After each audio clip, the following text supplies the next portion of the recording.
بسم اللہ الرحمن الرحیم۔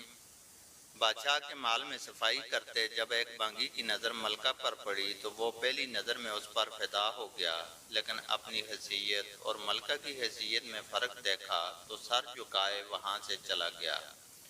پر دل تھا جو ایک ملاقات کی حسرت میں تڑپتا رہا۔ عشق کی بیماری نے جسمانی بیماری کا روپ لیا اور وہ بستر پر پڑ گیا۔ بانگی کی بیوی بھی اس ساری حالت سے واقف تھی۔ بانگی کی خراب حالت کی بنا پر اس کی بیوی اس کی جگہ کام پر لگ گئی۔ کئی دن تک جب بانگی ملکہ کو وہاں نظر نہ آیا تو اس نے اس کی بیوی سے دریافت کیا۔ بانگی کی بیوی یہ سوچ کر گھبرا گئی کہ ملکہ کو اصل بات بتا دی تو نہ جانے کیا حال ہو ہمارا، لیکن ملکہ نے اس کی گھبراہٹ جانچ کر اسے اعتماد میں لیا اور حقیقت پوچھی۔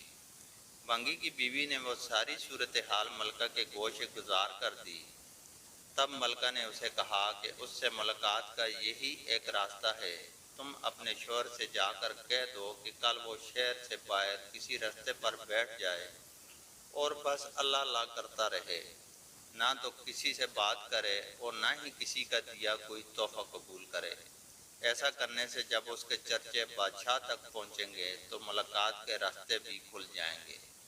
ملکہ کا پیغام سنتے ہی بانگی کی جان میں جان آئی اور وہ گداؤں کا بیس بدل کر ایک رستے پر جا کے بیٹھ گیا اور اللہ اللہ کا ورد شروع کر دیا۔ آنے جانے والے اس سے متاثر ہوتے اور نذرانے ساتھ لاتے، لیکن وہ نہ سر اٹھا کے کسی کو دیکھتا نہ ہی کسی چیز کو ہاتھ لگاتا۔ کرتے کرتے خبر بادشاہ تک پہنچی اور اس نے وزیر کو بھیجا کہ دریافت کرو کہ کون ہے وہ اور اس کی سچائی کس حد تک ہے۔ وزیر نے واپس جا کر بادشاہ سے اس کی بہت تعریف کی۔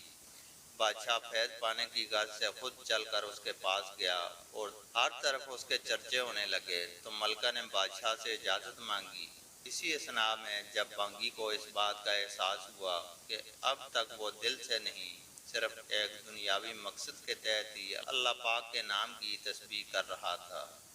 وہ جھوٹا ہے لیکن پھر بھی اللہ کی رحمت اس پر اس قدر ہے کہ لوگ اس کے سامنے جھک رہے ہیں، کیا بادشاہ اور کیا عام آدمی سب ہی اسے عزت دے رہے ہیں۔ یہ کرامات تو صرف زبان سے وہ پاک نام لینے کی ہیں، اگرچہ دل سے اس نام کی تسبیح کی جائے تو اور کتنی رحمتوں کا نزول اس پر ہوگا۔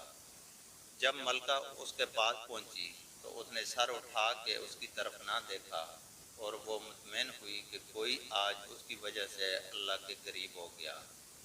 وہ روتی ہوئی واپس اپنے مال چلی گئی۔ بے شک اس پاک ذات کا ذکر اپنے آپ میں ایک رحمت ہے۔